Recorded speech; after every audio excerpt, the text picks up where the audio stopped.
My wife filed for divorce after my father died, thinking she was entitled to half of the inheritance left to me. But she didn't count on one thing. The morning my father died, the world became strangely quiet. Not because the birds stopped singing or the traffic disappeared outside the hospital windows. It was because the only man who had always stood behind me was suddenly gone. I stood beside his bed long after the doctor pronounced the time of death. His weathered hands, once strong enough to build houses from bare foundations, now rested peacefully against the white blanket. "I'll make you proud," I whispered. I wasn't sure whether I was making a promise to him, or begging myself to believe it. His funeral drew hundreds of people. Neighbors, former employees, old friends, people whose lives he had quietly changed over 4 decades. Everyone had a story about my father. How he'd paid someone's college tuition. How he'd secretly covered hospital bills. How he'd given a struggling family a place to stay. He never talked about those things at home. He believed kindness only counted when nobody was watching. Standing beside me was my wife, Vanessa. She looked devastated. She held my arm. She cried at exactly the right moments. Anyone watching would have believed she was grieving just as deeply as I was. But after 8 years of marriage, I'd learned something important. Vanessa rarely cried without a reason. That night, after the guests left our house, she surprised me. "So, have the lawyers contacted you yet?" I frowned. "What lawyers?" "Your father's estate." I stared at her. "My dad died this morning." "I know. Can we not talk about money tonight?" She forced a sympathetic smile. "I'm only asking because probate can take months." I rubbed my temples. "I don't care. But you should." "No," she sighed. "Fine." The conversation ended there. At least I thought it had. Over the next week, she asked again. Then again. Then again. Every conversation somehow returned to the inheritance. Did your father leave investments? Did he own land? Did he have overseas accounts?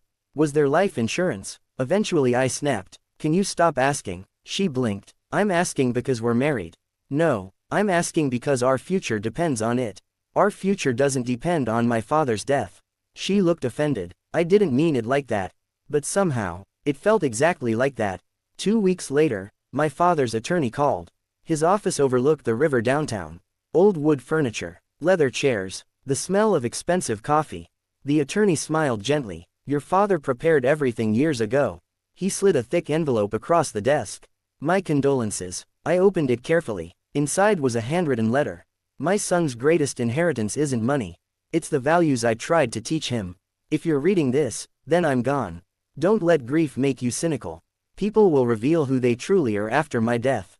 Pay attention. Trust actions, not words." I smiled sadly. That sounded exactly like him. Then the attorney handed me another document. "There are specific conditions attached to the estate." I looked up. Conditions? Yes. My father had established several trusts. Some money went to charities. Some to scholarships. Some to former employees. Only a portion came directly to me. But there was one unusual clause. I couldn't access the largest family trust for 90 days. I frowned. "Why?" The attorney smiled. "He said you'd understand eventually." "I don't." He insisted. The estate itself was substantial. Properties, investments, businesses, enough to make headlines if anyone found out. I drove home in silence. Vanessa met me at the front door before I even turned off the engine. "Well, what happened?" I walked inside. "I'm tired." "So there is an inheritance." I said I'm tired. She followed me into the kitchen. "How much?" I ignored her. "How much, Daniel?" I slowly turned. "Why does that matter?" She crossed her arms. "Because we're married." "No, it matters because you're obsessed." Her expression changed for only a split second. Then she smiled again. "I'm just excited." I didn't answer. That night she stayed awake much longer than usual. I noticed the glow from her phone under the blanket. Messages, calls, smiles she tried to hide. I convinced myself I was imagining things. Grief makes people suspicious. At least that's what I kept telling myself. 3 weeks later, everything changed. I came home early. The house was quiet. Vanessa wasn't downstairs. As I walked toward our bedroom, I heard her laughing. Not with a friend, with a man. He has no idea. Silence. Then laughter again. "I know. I'll wait. He'll get everything soon." My heart skipped. I pushed the bedroom door open. She jumped. The phone nearly slipped from her hand. "Oh, when did you get home?" I looked at the screen. She ended the call immediately. "Who was that?" "My cousin." "You don't have a male cousin named Michael." She froze. Then recovered. Work. You were laughing. So, you said I had no idea. She rolled her eyes. You're hearing things. Maybe. Maybe not. The next morning she was unusually affectionate. Breakfast in bed. Coffee. A kiss before I left. It felt less like love. More like damage control. Over the following month, the distance between us grew. She became secretive, protective of her phone, suddenly interested in expensive homes, luxury vacations, designer furniture. One evening she casually asked, "If something happened to you, I'd inherit everything, right?" I nearly dropped my fork. What kind of question is that? A hypothetical. No, she smiled awkwardly. I was curious. That answer disappointed her far more than it should have. Then came the biggest surprise. Exactly 43 days after my father's funeral, she asked for a divorce. No argument, no counseling, no explanation, just papers. She placed them neatly on the dining table. I think we've grown apart. I looked at her. Really? Yes. That's all. I want to move on. I searched her face for emotion. There was none, only impatience, almost excitement. I laughed softly. She frowned. What's funny? The timing. What timing? My father dies. Then suddenly you want a divorce. That's a coincidence, is it? She looked away. I've already spoken with my attorney. That sentence told me everything. This wasn't spontaneous. It had been planned. For weeks, maybe months. She stood. I assume we'll split everything equally. I nodded slowly. I suppose we'll see. She smiled. For the first time since my father's funeral. She looked genuinely happy. She packed 2 suitcases that same evening. Before leaving, she paused at the doorway. I hope we can stay friends. I simply replied, I hope we both get exactly what we deserve. She smirked. I'm sure we will. The front door closed behind her. The house fell silent. I looked around the empty living room. Instead of heartbreak, I felt something unexpected. Relief. Because deep inside, I remembered my father's letter. People will reveal who they truly are after my death. Maybe, he had known something I didn't. And if he had, for the first few days after Vanessa left, the house felt unbearably quiet. 8 years of marriage had filled every room with memories. Some were beautiful, others, I was beginning to realize, had never been real at all. I buried myself in work. My father had built Hawthorne Construction from a 2-man crew into one of the most respected family-owned companies in the state. Although I had worked beside him for years, stepping into his office as president felt wrong. His coffee mug still sat on the desk. His reading glasses rested beside an open notebook. His handwritten to-do list ended with 3 simple words. Trust your instincts. I smiled sadly. I'll try, Dad. Later that afternoon, Richard, my father's attorney, called. Daniel, there's another matter we should discuss. I'll come by. When I arrived, Richard closed his office door before speaking. Your father expected your marriage might not survive his death. I stared at him. What? He couldn't prove anything, but he noticed changes. What kind of changes? He believed some people were becoming interested in your future rather than your present. My stomach tightened. He never told me. He didn't want to poison your judgment. Richard handed me another sealed envelope. He instructed me not to give you this unless divorce proceedings began. I carefully opened it. Inside was another handwritten letter. My son, if you're reading this, then events unfolded exactly as I feared. Don't become bitter. Not everyone who leaves your life is your enemy. Some people simply reveal they were never truly on your side. Remember something important. The greatest wealth I've ever owned wasn't property. It was clarity. When people think money is within reach, masks disappear. Watch quietly. Say little. Truth has a way of introducing itself. Love, Dad. I folded the letter carefully. He really expected this. Richard nodded. He also instructed me to remain silent about the 90-day trust. Even during the divorce. Especially during the divorce. That sentence lingered in my mind all the way home. Meanwhile, Vanessa moved into an upscale apartment across town. Mutual friends began calling. She says the marriage had been falling apart. She says you became distant after your father's death. I didn't argue. People who truly knew me weren't asking questions. They were waiting. One evening my younger sister, Emily, came over with dinner. You've lost weight, she said. I'm fine. She looked around the empty house. No, you're surviving. I smiled. Close enough. Emily hesitated before speaking again. I saw Vanessa yesterday. Oh, she wasn't alone. My fork stopped halfway to my mouth. Who? A man. I stayed silent. They looked comfortable. I wasn't surprised. Not anymore. Weeks passed. Our attorneys exchanged financial documents. Vanessa demanded detailed records of my father's estate. Richard rejected every request involving assets protected by the trust. Her lawyer wasn't happy. Neither was Vanessa. One afternoon she unexpectedly appeared outside my office. "We need to talk. We have lawyers. This is faster." She followed me into a nearby cafe. The moment we sat down, her tone changed. "I think we can settle this peacefully. I'm listening. You keep the business. Okay, I'll take half of the inheritance." I almost laughed. "You've already decided what belongs to you. We were married. My father wasn't." Her smile faded. "You know what I mean." "I do." She leaned forward. "Daniel, don't make this ugly." "I haven't." She stood abruptly. "You'll regret this." People nearby turned to look. She grabbed her purse and stormed out. As she reached the door, I noticed something. The same black SUV I'd seen outside our house several times before. A man stepped out, tall, well-dressed, expensive watch. He opened the passenger door for her.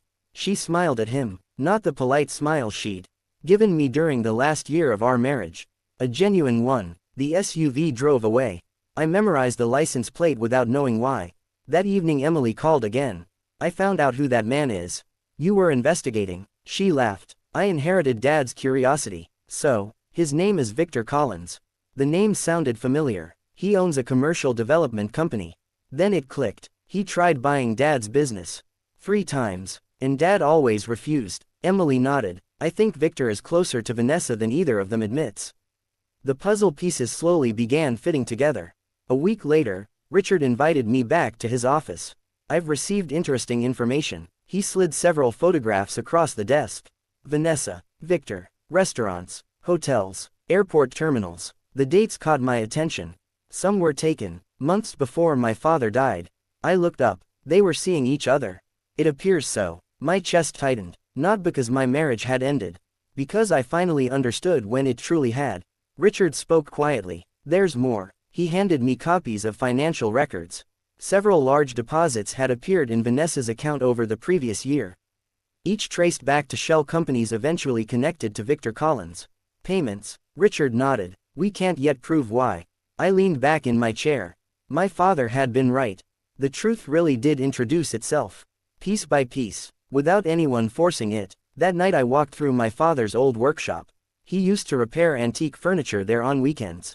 On one wall hung a wooden sign he'd carved years ago. "Character is expensive. That's why so few people can afford it." I smiled despite everything. "I miss you, Dad." The workshop remained silent, but somehow, I felt less alone. For the first time since his death, grief was no longer the strongest emotion inside me. Determination was, because I had stopped asking one question: why did she leave? And started asking a much more important one: what was she really after? I had a feeling the answer would change everything. 3 months earlier, I would have done anything to save my marriage. Now, I wanted only one thing: the truth. Richard arranged for a private investigator to dig deeper into Victor Collins and Vanessa's relationship. Within 2 weeks, the investigator returned with a thick file. It wasn't just an affair. It was a plan. Phone records showed hundreds of calls between them over the previous year. Hotel receipts matched weekends when Vanessa claimed she was visiting her mother. There were emails discussing my father's company, his health, and even speculation about the value of his estate. One message made my blood run cold. "Once Daniel gets the inheritance, everything becomes much easier." Victor had replied only 3 words: "Stick to schedule." I stared at the printed pages in disbelief. My marriage hadn't collapsed because of grief. It had been quietly dismantled long before my father passed away. Richard looked at me carefully. "Are you all right?" "I will be." He nodded. "Good. Because the divorce hearing is approaching, and you'll need a clear head." The weeks leading up to the hearing were strangely peaceful. I stopped checking my phone every few minutes. I slept through the night. For the first time in years, I realized how much emotional energy I'd spent trying to please someone who was never truly on my side. Emily noticed the change. "You seem lighter." I think I finally accepted reality. She smiled. Dad would be proud. Meanwhile, Vanessa became increasingly aggressive. Her attorney filed motions demanding immediate disclosure of every trust, investment, and property connected to my father's estate. Each request received the same response: protected, not subject to division. She wasn't happy. Neither was Victor. The investigator even photographed them arguing outside Victor's office one evening. Vanessa looked frustrated. Victor looked impatient. Their perfect plan was beginning to crack. Then something unexpected happened. Richard called me late one afternoon. The 90 days end tomorrow. I felt my heart race. So the trust finally opens? Yes. Can you tell me what's inside? Richard smiled. I'd rather show you. The next morning I met him at my father's attorney's office. A polished wooden box sat on the conference table. Inside were several folders, a small brass key, and another handwritten letter. I unfolded it slowly. My son, if you've reached this point, then you have already learned an important lesson. Money attracts attention. Character earns respect. Everything I built was never meant to make you rich. It was meant to keep our family honest. The largest portion of my estate has never been in my personal name. Years ago, I transferred nearly everything into an irrevocable family trust. Legally, those assets were never mine to give away through probate. They belong to the trust, not to any spouse who arrives hoping to claim them. Some people will be disappointed. Don't enjoy that, simply move forward, and remember, real wealth is measured by the people who stay when there's nothing to gain. Love always, Dad. I slowly lowered the letter. Richard slid another document toward me. The trust is now officially under your control. I looked at the total asset valuation. My breath caught. It was far larger than anything I had imagined. Commercial properties, investment portfolios, dividend-producing companies, farmland, international holdings. Everything had been legally protected years before my father's death. Vanessa had spent months chasing an inheritance that, legally, had never belonged to my father personally. There was nothing for her to claim. Richard smiled for the first time in weeks. I believe your father anticipated exactly this. The divorce hearing arrived 2 days later. Vanessa entered the courtroom wearing an expensive designer suit. Victor sat quietly in the back row, believing no one recognized him. I noticed him immediately. So did Richard. The judge reviewed the financial disclosures. Vanessa's attorney argued passionately that my father's wealth had significantly increased our marital expectations. Richard stood calmly. Your Honor, the opposing counsel is requesting assets that were never marital property and were never part of the decedent's probate estate. He handed over certified trust documents. The courtroom became unusually quiet as the judge reviewed them. Several long minutes passed. Finally, the judge looked up. So these assets have been held inside an irrevocable trust for years? Yes, Your Honor, and ownership transferred according to the trust agreement, not through inheritance during the marriage. Correct. Vanessa's attorney suddenly looked far less confident. The judge closed the file. Then these assets are not subject to division. For the first time since I'd known her, Vanessa completely lost her composure. That's impossible. The judge looked over his glasses. Mrs. Hawthorne, another interruption like that will not help your case. Her face turned pale. She slowly realized the truth. Everything she believed she would receive had never been available in the first place. And the biggest surprise was still waiting outside the courtroom. 3 months earlier, I would have done anything to save my marriage. Now, I wanted only one thing, the truth. Richard arranged for a private investigator to dig deeper into Victor Collins and Vanessa's relationship. Within 2 weeks, the investigator returned with a thick file. It wasn't just an affair, it was a plan. Phone records showed hundreds of calls between them over the previous year. Hotel receipts matched weekends when Vanessa claimed she was visiting her mother. There were emails discussing my father's company, his health, and even speculation about the value of his estate. One message made my blood run cold. Once Daniel gets the inheritance, everything becomes much easier. Victor had replied only 3 words. Stick to schedule. I stared at the printed pages in disbelief. My marriage hadn't collapsed because of grief. It had been quietly dismantled long before my father passed away. Richard looked at me carefully. Are you all right? I will be. He nodded. Good. Because the divorce hearing is approaching, and you'll need a clear head. The weeks leading up to the hearing were strangely peaceful. I stopped checking my phone every few minutes. I slept through the night. For the first time in years, I realized how much emotional energy I'd spent trying to please someone who was never truly on my side.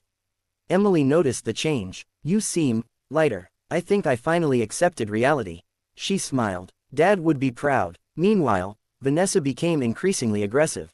Her attorney filed motions demanding immediate disclosure of every trust, investment, and property connected to my father's estate. Each request received the same response. Protected, not subject to division. She wasn't happy. Neither was Victor. The investigator even photographed them arguing outside Victor's office one evening. Vanessa looked frustrated. Victor looked impatient. Their perfect plan was beginning to crack. Then something unexpected happened. Richard called me late one afternoon. The 90 days end tomorrow. I felt my heart race. So the trust finally opens? Yes. Can you tell me what's inside? Richard smiled. I'd rather show you. The next morning I met him at my father's attorney's office. A polished wooden box sat on the conference table. Inside were several folders, a small brass key, and another handwritten letter.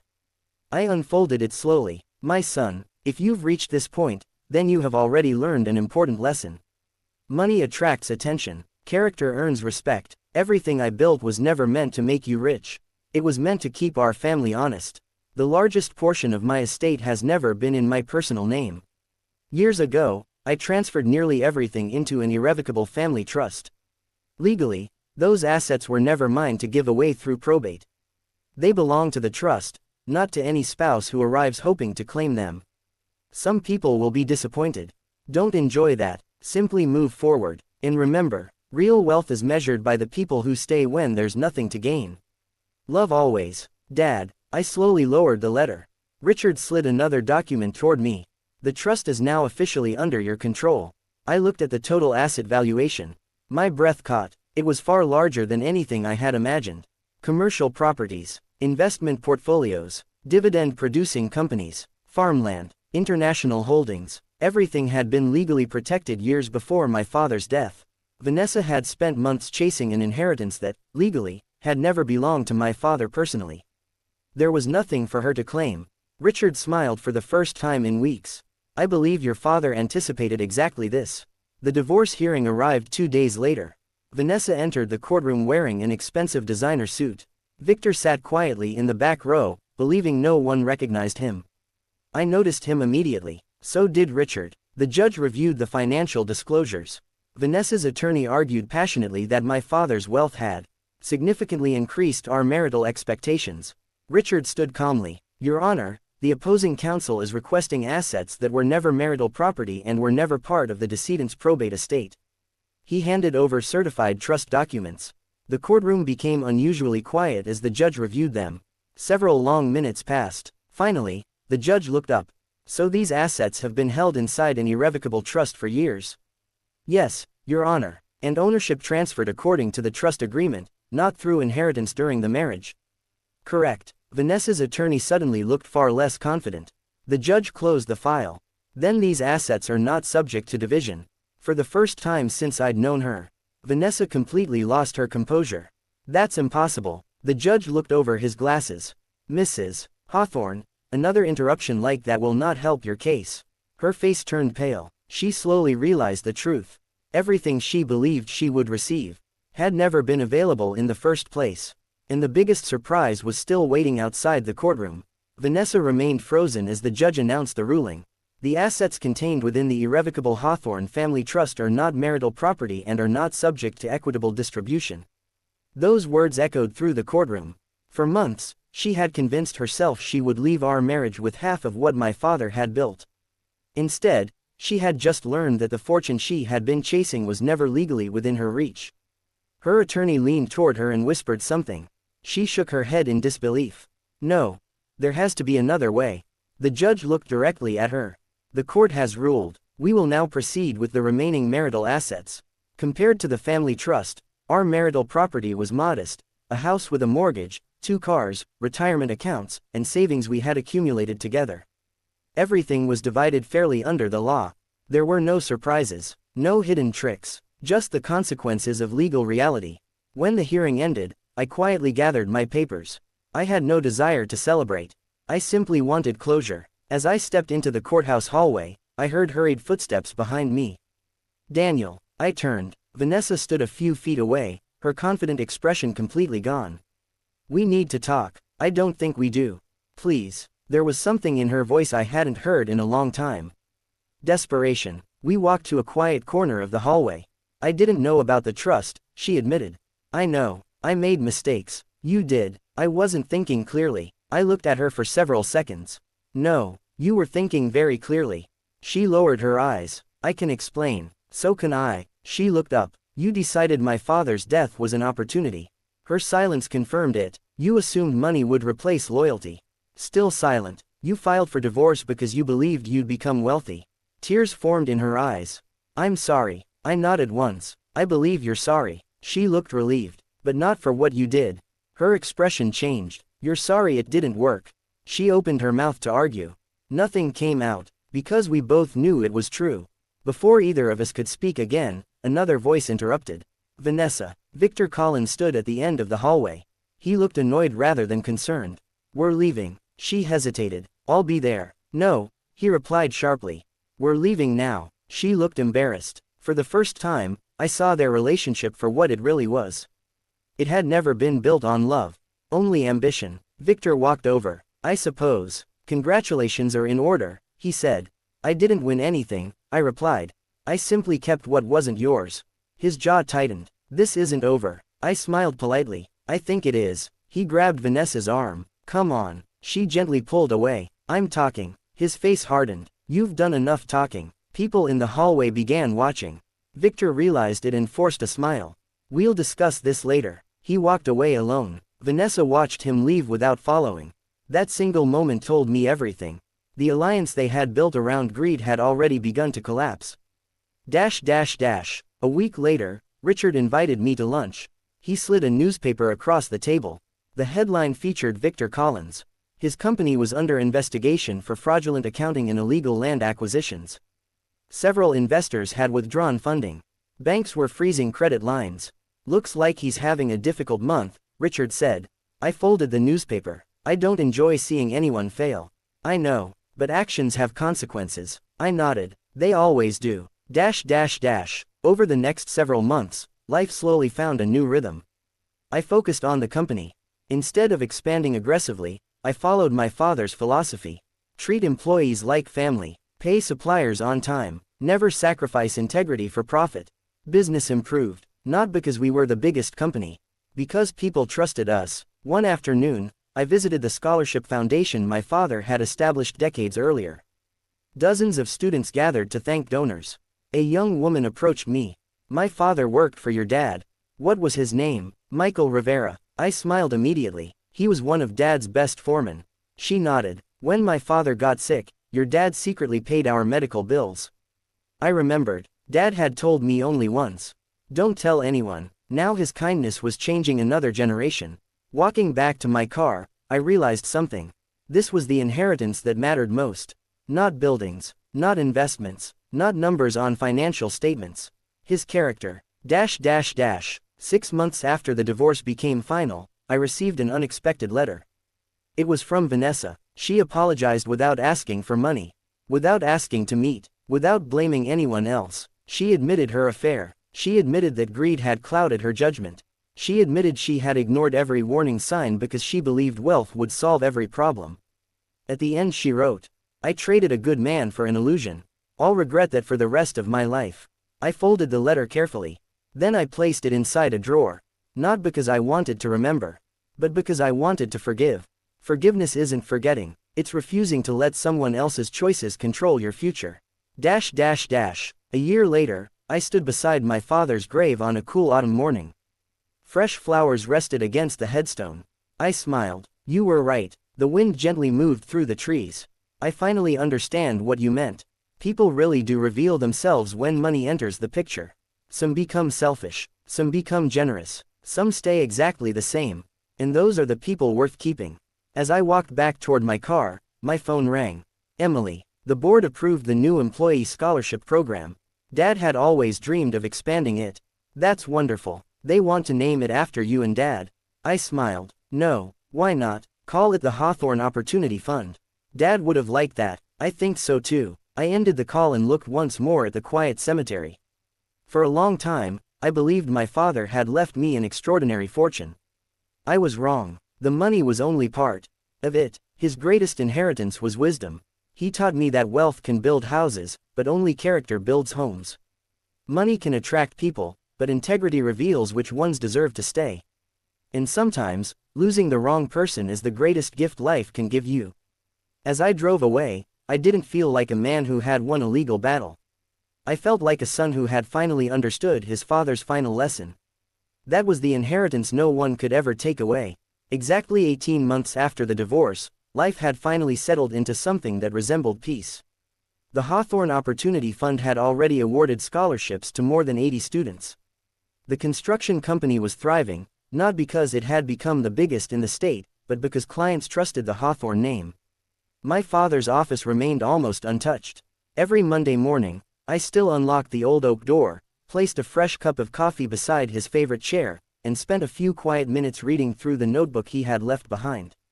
It reminded me why I worked. It reminded me who I wanted to become. On a rainy Tuesday afternoon, my assistant knocked on the office door. "Mr. Hawthorne, there's a woman here asking to see you. Did she make an appointment?" "No. Who is she?" My assistant hesitated. "She says her name is Vanessa." I remained silent for several seconds.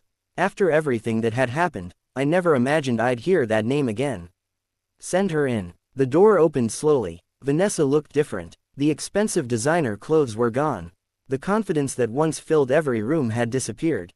She looked older than 18 months should have allowed. "Hello, Daniel." "Hello." She stood awkwardly, unsure whether to sit. "You can sit if you'd like." She thanked me quietly before lowering herself into the chair across from my desk. For almost a minute, neither of us spoke. Finally, she broke the silence. "Victor's company collapsed." I nodded. "I heard. He blamed everyone except himself." "I'm not surprised. He left the country." Again, I simply nodded. "I don't know why I'm telling you this." "I think you do." Her eyes filled with tears. "I've spent every day regretting what I did." Regret. It was a powerful word. But it couldn't rewrite history. "I'm not here because I want money," she continued. "I know. I'm here because I owe you the truth." She reached into her handbag and placed a small flash drive on my desk. "I found this while cleaning my apartment." I looked down at it.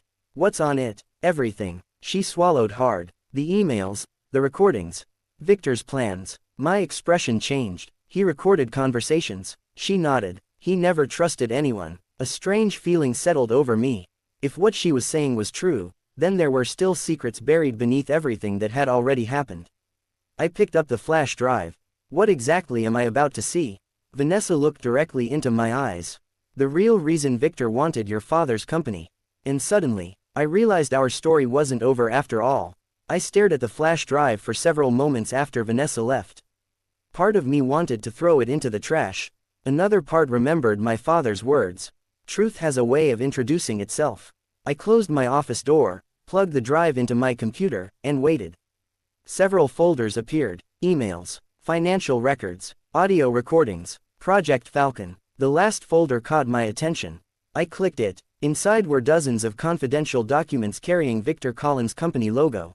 The first page froze me in place. Confidential acquisition plan target, Hawthorne Construction. The date shocked me. It had been created almost 2 years before my father's death. Victor hadn't become interested in our company because of the inheritance. He had been trying to take control long before my father became ill. I continued reading. Their strategy was simple. If they couldn't buy the company, they would weaken it. If they couldn't weaken it, they would divide the family. If they couldn't divide the family, they would wait until grief made everyone vulnerable.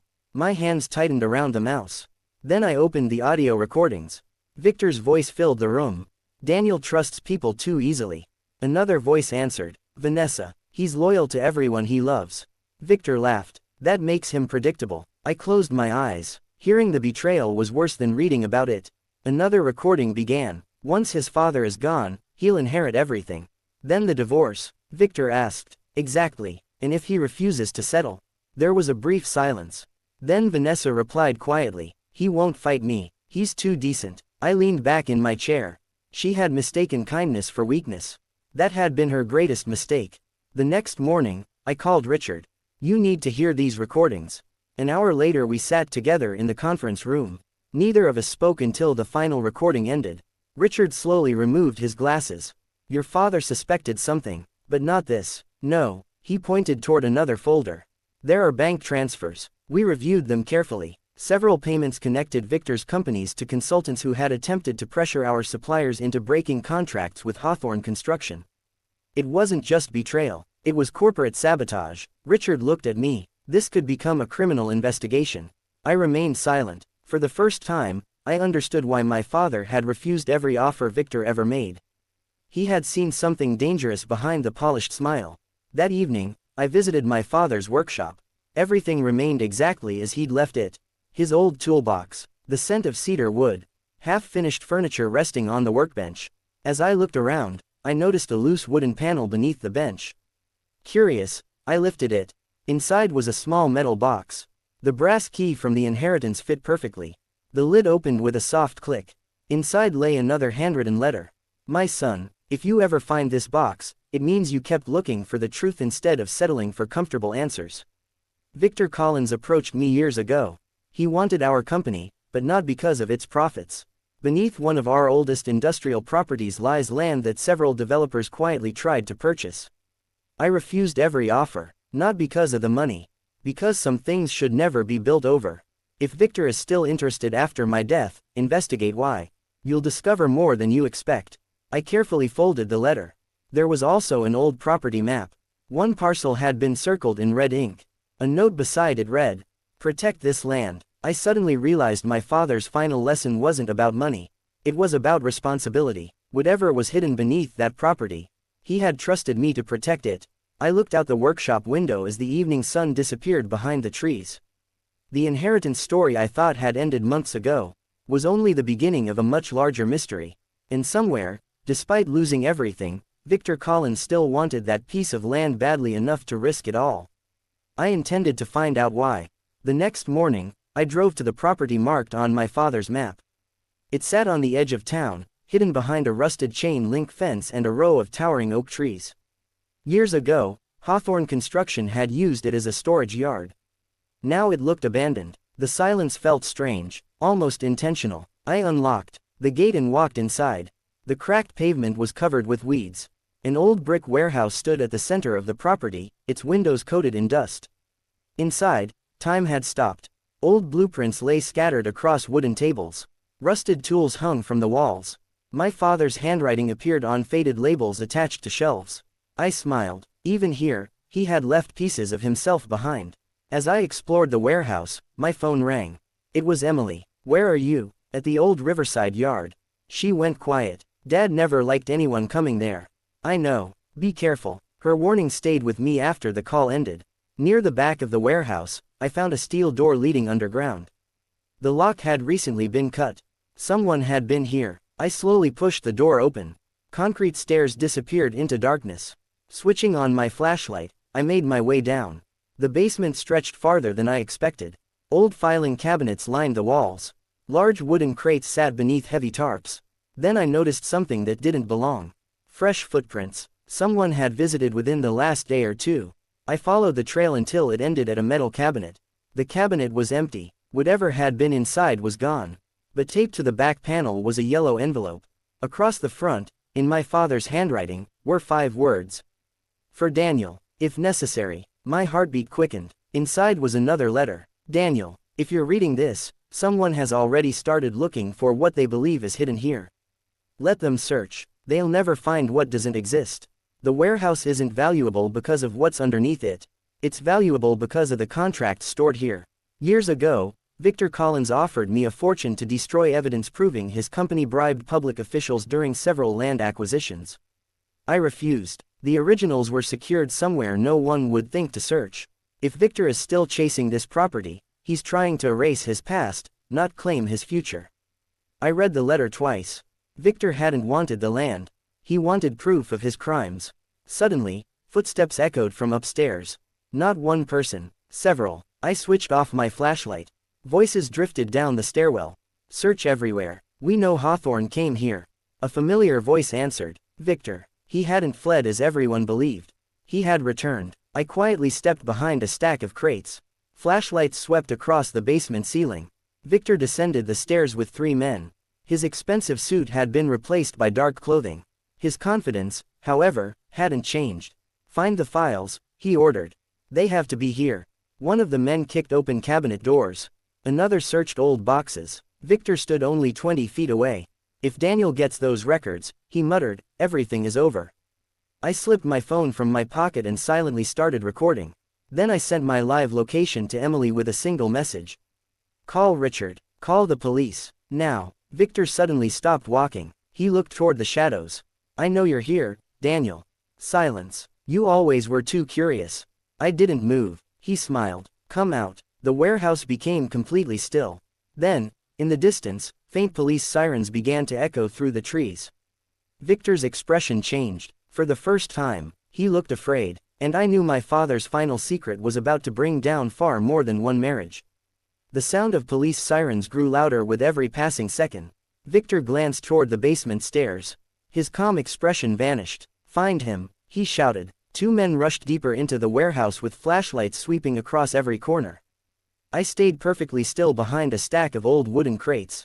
My father's words echoed in my mind. Never confuse panic with power. Victor was panicking. That meant he was losing control. One of the